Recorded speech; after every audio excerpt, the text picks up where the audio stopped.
So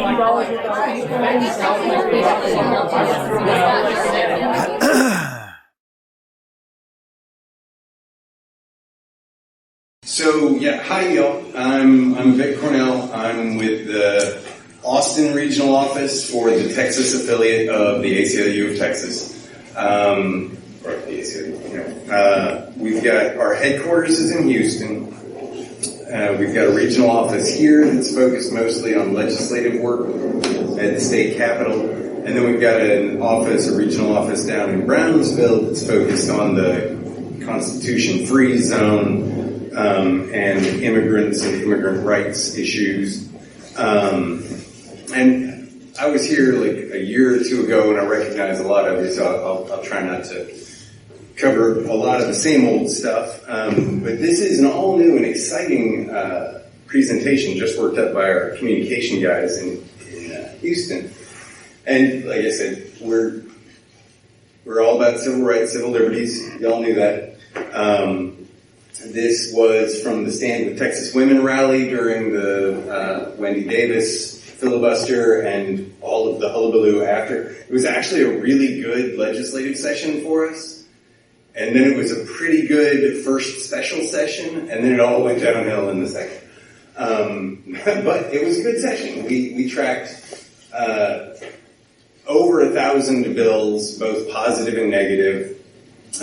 We stopped some awful ones. We got through some decent ones, and we'll cover some of that here in a sec. I'm just going to whip through this, and then that way we can talk about what y'all really are interested in. So ACLU, liberty is a precondition of democracy. It's not really a democracy unless you're free. It was interesting that Steve mentioned the Skokie case, because that's what it is. The neo-Nazis wanted to march. We took a controversial stand and said, no, freedom of speech means freedom of speech, even if they're awful.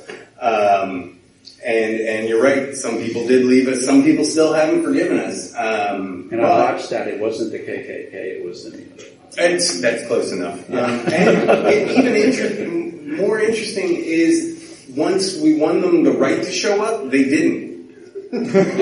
Cowards. So that should tell you something. So it became an icon. It became kind of the exemplar that we use for the double-edged sword of liberty, right? If you're free to do it, that means that other guy's free to do it too. And so everyone loves these guys. They're the modern example. Unfortunately, they have a right to free speech too. They're awful. We hate everything they say, but they have the right to do it.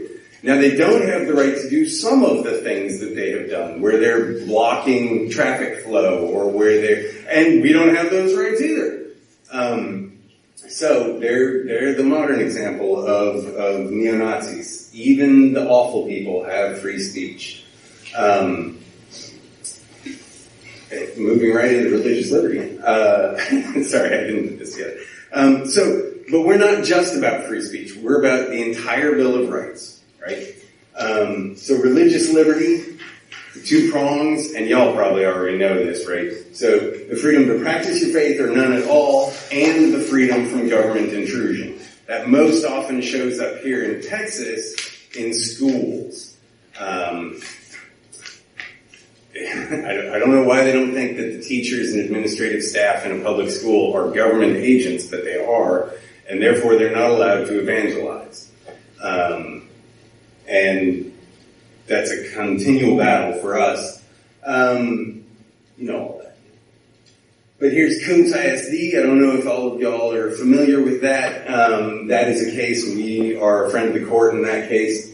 The cheerleaders were putting up these enormous banners, the banners that the football team runs out before the game, with pretty obviously Christian messages on them. And the Freedom from Religion Foundation, FFRF, was the one that initially filed the case, saying, hey, y'all, stop that.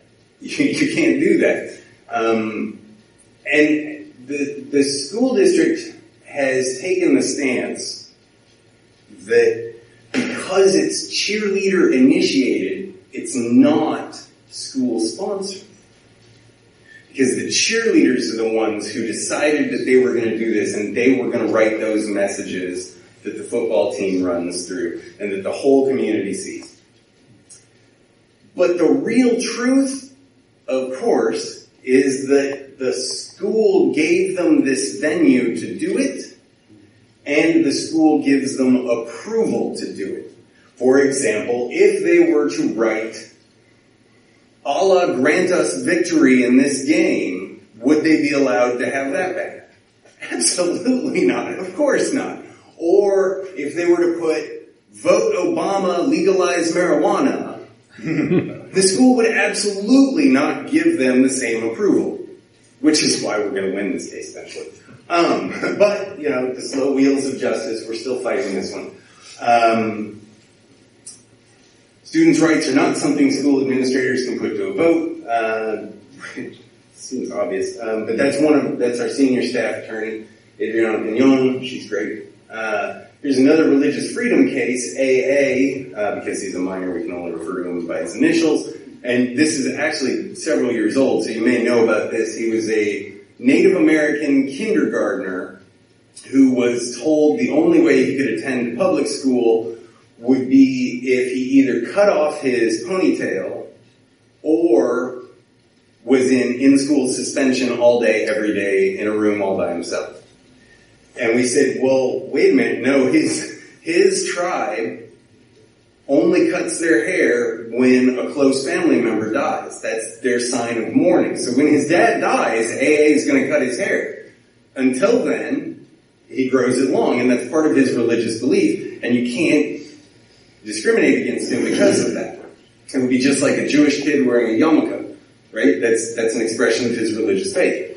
And they said, okay, well, he can put it in a ponytail and tuck it down the back of his shirt so no one can see it. We said, no, you can't do that either. And you can't. And so we won, and that's him on his first day at Needville Elementary. The one thing that is annoying about the case is he has to reapply every year for the religious exemption. Now, of course, we've done that every year. He's now in third grade. Possibly fourth. Gosh, this has gotten but he has to reapply it every year because somehow his religious faith might change. And it might, who knows? Maybe he doesn't. Anyway. So that's little AA. Along the lines of youth in schools, that's Tony Zamazel, who identifies as a bi-gender student. And he wanted to wear a dress and makeup and look very pretty for his prom, and the school said, no, boys wear tuxedos and girls wear dresses. And he rightfully called us, and we said, shut up. You can't discriminate based on what someone wears or how they identify as a gender. So the school let him go to prom, and I think he was gorgeous. That's much more recent, and most of y'all have probably heard about this in the news. That's Noe, who is in a coma after being tased by a school resource officer, an SRO, basically the cops in the schools. We have been, the ACLU and various other organizations have been struggling for years now to get tasers and pepper spray out of school. We managed to get them out of elementary schools last legislation, which I thought would have been way easier than it was. Because really, if you have to tase a fifth grader, how good a cop are you? But Noe here was in high school. There was an altercation in a hallway. He got tased. As he went down, he hit his head, and he's still in a coma from it. There was another tasing just a month after that on a school bus by an off-duty school resource officer. And basically, we're still pushing that message that there are other ways to deal with it, and we would like school resource officers to have specialized training in de-escalation rather than automatically turning to what they refer to as less than lethal weapons. Because obviously they can be lethal, as Noe is a good example of. Oh, interestingly enough, we just had a community forum in Bastrop on Noe and the issue of tasers in schools. And one of the people in the audience came up afterwards and said, hey, so I work at TJJD, the Texas Juvenile Justice Department, and we don't have tasers for those kids. And if we don't have them for those kids, the criminals, then it's silly to have them in regular high school. And can I come tell that to my legislator? And we said, oh, absolutely, please. So we've set up some meetings there because that is ridiculous. The Constitution-free zone that I spoke about, a lot of people are unaware of the fact that by government fiat, 100 miles within the border is a Constitution-free zone. That's what we call it. It's not what it's called officially, but basically it means that the Fourth Amendment doesn't apply the same within that zone. And you can see it's a pretty big honking zone. So if you are pulled over in Austin, police have to have reasonable suspicion, probable cause, the drill, to search you or your vehicle. If you're pulled over in Victoria, that is not the case. Because they can say that it is about security. So, this is actually a whole different case. This is a case that we just filed. A woman, a U.S. citizen, was coming across the border, the Mexico border, back into Texas, and a dog jumped on her. Now, in CBP parlance, that's an alert, at Customs Border Patrol. That's an alert. It could be that she had had bacon for breakfast. But because the dog alerted to her, they held her and they took her into a back room. They had her disrobe. They did a full search of her. They found nothing. So then they took her to a hospital, did an x-ray, found nothing. They gave her a laxative and waited for a bowel movement. Again, found nothing. They gave her a full CAT scan. Found nothing. And then the officers who had been with her this whole time, it was like 6 hours, 6 to 8 hours, the officers that had been with her the whole time gave her a consent form and said, if you sign the consent form for all the stuff we just did to you, we'll make sure the hospital doesn't bill you for all the tests. If you don't sign it, you'll get a bill. She said, screw you, didn't sign it, got a bill for $6,000. So, yeah, we're dealing with that one as well. Basically, Department of Homeland Security, Customs Border Patrol has gotten away with becoming completely militarized and unregulated and ungoverned, and we're fighting back. Yes? Does that case have a name associated with it that you can divulge? Mireles. If you look up Mireles, that's... And it was on NPR just a couple of days. Oh, was it? Yes. Oh, I missed that. Oh, okay. That one's ours. Let's see. Immigrants' rights, you may have heard this. We finally... So, Farmers Branch, what? How did that zone occur? Like, what fiat? Who? That was all part of the Patriot Act and the various things that came after it as we established that we were going to give up our freedoms for security. Written into it. It's written into law. They don't call it the Constitution-free zone, but the official name is something inane like advanced police powers within border regions or something like that, right? That's. And of course, that one we're fighting not just here at the local level and the Texas CDP, but everywhere, right? There's no such thing as a constitution-free area of the U.S. Farmers Branch passed an ordinance 8-9 years ago that basically said it made landlords, like apartment owners, responsible for the immigration status of their renters.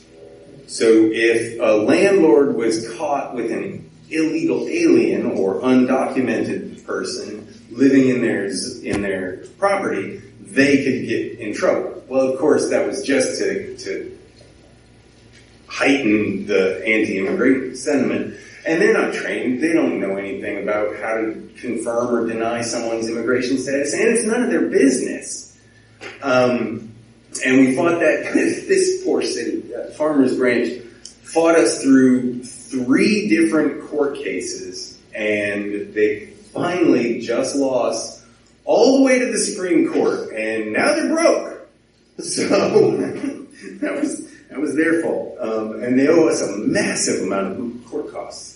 We were in that one along with MalDef, and it went all the way to the Supreme Court, and the Supreme Court said, this is ridiculous, we're not hearing it.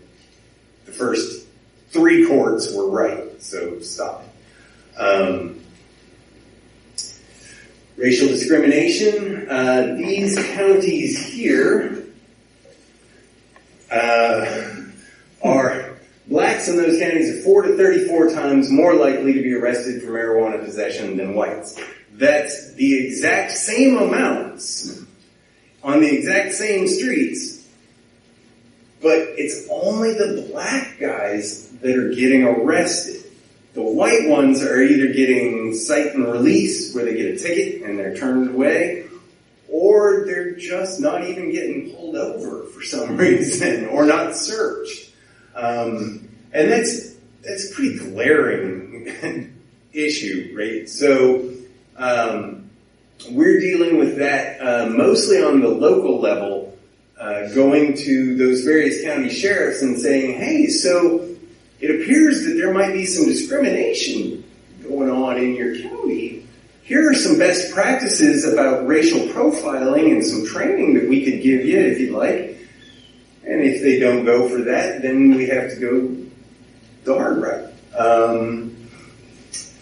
LGBT equality, like I said, that was the Houston Gay Pride Parade. Stand with Texas Women, STW.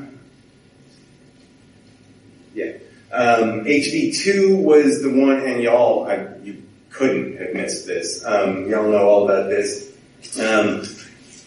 We've been dealing with that. We dealt with it in session. They shoved it down our throats anyway. So now, of course, we're going the other direction. We have to deal with it through litigation as various clinics close, as access is restricted, and as we can prove it, then we have to sue. The problem there, of course, is you can't reopen all of these things immediately. You know, it's now become a long, painful battle because they couldn't illegalize abortion and reproductive rights, so they just chipped away at access, and they had a win here in Texas. I know all y'all know about the NSA and all of the stuff. Is it today? No, it's tomorrow. At South by Southwest, no, Monday. Look it up. I'm sorry. I don't want to confuse you. It's on Monday? It is Monday, you're right. So tomorrow, South by Southwest Interactive, the ACLU, of course, has a booth set up there, and one of the things that's going to go down in our presentation tomorrow is a live video feed interview with our client, Edward Snowden, who revealed how much they've been spying on us. But that already happened, didn't it? That was on the news last night. They'd already had one interview with you. Well, but not with we're having a live video feed with him from South by here in Austin. Well, somebody was down there that had a live interview with him. Did they have another one? Well, they had one last night. I saw it on the news. Okay. And who asked for that not to happen? What governmental agency asked for that to be canceled? Oh, I haven't heard that anyone has asked us to cancel ours. But if anyone did, it would be the NSA or possibly the FBI. Yeah. But yeah, they all hate him. There's one that has Assange, Greenwald, and Snowden. Is that yours? Or? No, ours is the only one that is our client is Edward Snowden. Okay. And basically out of whistleblower protection angles rather than the government spying on us angles. Although we're opposed. Oh yeah, and license plate readers. That's something we've actually dealt with a lot here in Texas, the automatic license plate readers. And that'll come up again next session, I'm sure.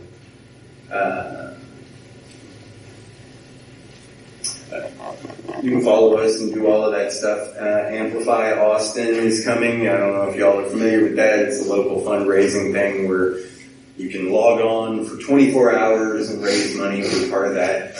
Join and donate. I've got all the various propaganda here if you feel like taking something. That's me. Need to see if I skipped anything good from that first bit when I was just jumping around like crazy. I don't know how much more time I have, but I want to give you all a chance to ask me about good stuff. So those are our current priorities. Youth in schools and youth rights in general, which involves their religious rights in schools. It involves their safety from their school resource officers, LGBT issues, the abuses along the Mexico border that I spoke about, LGBT equality. So LGBT equality, right? We're not going to try to get marriage between same-sex couples recognized here in Texas this much. Because that's just not going to happen, right? So what we and all of the others in the Family Equality Coalition are working on is the little stuff, like +1 benefits, where you can give your spousal benefits through your employer to whoever you want, whether it's your wife or not, or anti-discrimination ordinances like San Antonio did last year. It's those little things that will eventually build enough of a groundswell that even Texas politicians can't fight it anymore. I don't know. That's a fair point. Don't underestimate those guys. No, I do not. Trust me, I do not. Racial disparity, of course, and that's a huge one. We've been dealing with that forever. Abortion rights, privacy, and free speech and religious liberty. And then, so you saw this. Yes. You may not have access to this, and I don't doubt that it's generally true, but the northeast and the eastern counties of Texas having 34% more of the blacks attention. But do you have any idea how that was gathered? Because you also mentioned stoppage and letting go. Somebody had to be observing and so forth. The data was gathered. It was an ACLU national report, and it's a monster. And it's about the whole country. They broke it down county by county, the whole country, by stop records for those places that keep them, because not all do, and arrest records, and it was all about marijuana arrests. And the name of the report, if you go to aclutx.org, shameless plug, the report's on there, and it's called War on Drugs in Black and White. And it's, that was just the Texas bit. Like, there are other places in the country that are even worse than us, which, yay. But that one band right there along the Louisiana-Texas border, just really stands out as an example of something's going on here. Well, they had Jasper up there too. Exactly. So in that band, I noticed there were some to the east that were not in there. Is that because they don't keep records, or because they were afraid to go in there and ask them about it? No, because they weren't as bad. So maybe there's something about being closer to Louisiana where you're not quite as big a bigot. I don't know. But yeah, it's that one band there along the side of Texas, and it's not. Yeah. What are they doing in one of my, a burr under my blanket is about. What kind of can of worms are going to open if we're talking about taxing the churches? Just to get rid of the tax-free status of the churches. I know of all places, Italy is working on that now. I heard that a while back, but I realize that if you do it, that allows them to have political representation and everything else, because they pay taxes like everybody else, but they're already doing that anyway. But I walk a dog up in a big church right here around it, and I just every time, it's the highest point in Austin, looks right out on the city, it's all church-owned, see? No taxes. I read the other day, $100 billion worth of church property in America that could be taxed. You can't even hardly get into the figures of how many churches there are and how much that's worth. This thing said $100 billion, which I don't doubt at all. How do they figure this out? I'd have to look into that. I don't know, but when you walk up to these places and look at property that's worth $500,000 an acre, and it's all tax free, and things like NFL, they're tax free. Vicky told me the country clubs in Austin are tax free because they're a member only private club, tax free. So I think the germ of the question is: isn't that an establishment of religion, and why do we tolerate it? So first off, right? Allow me to say the government has made laws that favor religion. Sure. Now they favor other tax-free entities like this one here, but they also favor religion by giving them a law that they can be tax-free. Sure. So what I would say is, like I say, first off, I'm not an attorney, so everything I'm about to say is not in any way informed by my law school education, because I don't have one. But here's what I think we would say is that we would want the church to maintain tax-free status, right? So that separation is clear and distinct. However, we would also want enforcement when any church steps over those lines. And that's really where the issue is when they do start lobbying, when they do start picking specific candidates or specific parties and getting that message out through religious channels. Okay, no, then you lose your nonprofit status, and then we can tax the bejesus out of it. Right? So that is what I would say would probably be our stance. Whether that's the official stance, I couldn't tell you. I would say look at the ACLU National Religion and Belief section of the website, because they've got people that are way smarter than me who would weigh in on that. But yes. I guess one of my frustrations is, I guess all of us are pretty aware of or interested in church-state separation issues, establishment clause. I belong to maybe 6 different organizations that defend and sue and do these things, and I'm frustrated that I have to do that. Right? Hey, we all are, right? But so much like the abortion rights issue, none of these battles are ever going to stay won. And there's a good reason for that, because that is what vibrant democracy is about, determining where privacy exists. It used to be you couldn't read my mail. Well, now you can read my email? No, that's still private. Well, what about video chats? Yeah, that's private too. The lines keep moving. With abortion stuff, sure, why wasn't it all settled decades ago with Roe v. Wade? Well, because they keep dealing with it in other ways.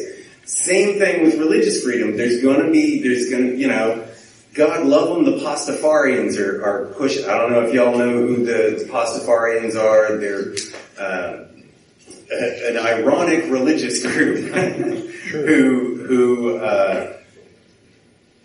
who hail the flying spaghetti monster. We know all about that. And so they're pushing for their religious freedom by getting driver's license pictures with their colanders on, or school student IDs with their colanders on, or what have you. And, that's part of it. There's going to be people pushing from both sides, and that's the beauty of it. That's job security for me. But it's also the beauty of knowing that the fight goes on, even when we've had losses like HB2 in the second special session, or when we've had wins like Roe v. Wade. Or here's another good example: the Texas has one of the best RFRAs, Religious Freedom Restoration Act,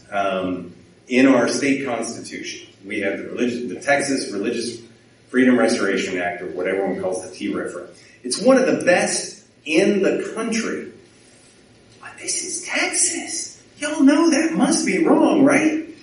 But it's actually good, and we fought a number of cases using it. Last session, there were 4 different things that tried to make it better for us, where they were making it so that you could discriminate based on religion.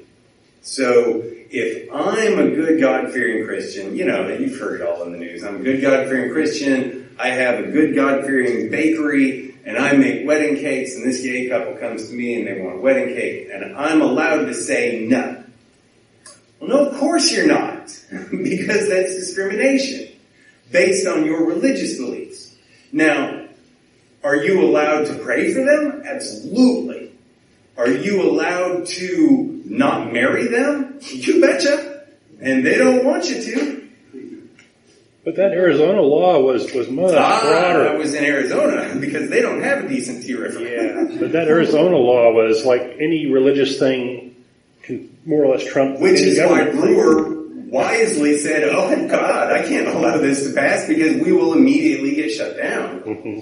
Because she was smarter than that, mm-hmm. Which actually was better than I gave her credit for. But my question is, what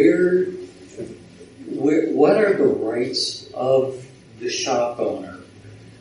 There must be some rights there. If you say, well, it's because of my religion, then, well, maybe that's wrong. But somewhere there must be rights. The rights of the shop owner exist in the already existing laws around equal access and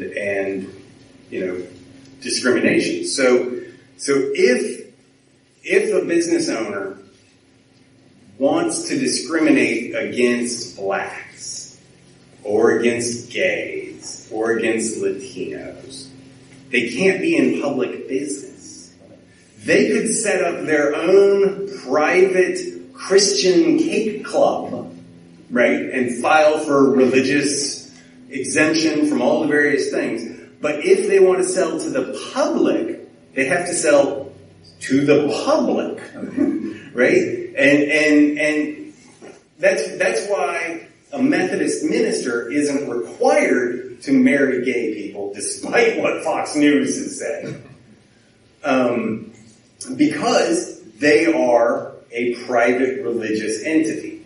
But they can deny you access if you don't have no shirts, no shoes, no service. That's because of health code laws. Oh, I didn't say it was a good law. I just said it was there.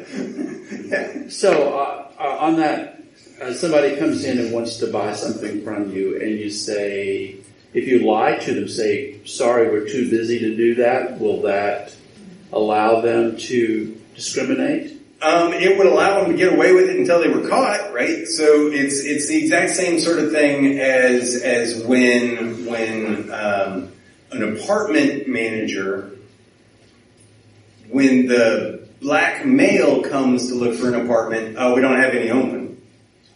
But when the white female comes, yeah, we got a couple of units, let me go take you around. So if the black male just goes, they don't have any open, it goes away. then yeah, no one knows what happened there, right? But if the black male goes, it's funny, there's no blacks in this apartment complex, I'm gonna call someone. Then we have to do all of the normal open records requests and investigations and stuff like that. So yeah, the baker could get away with it.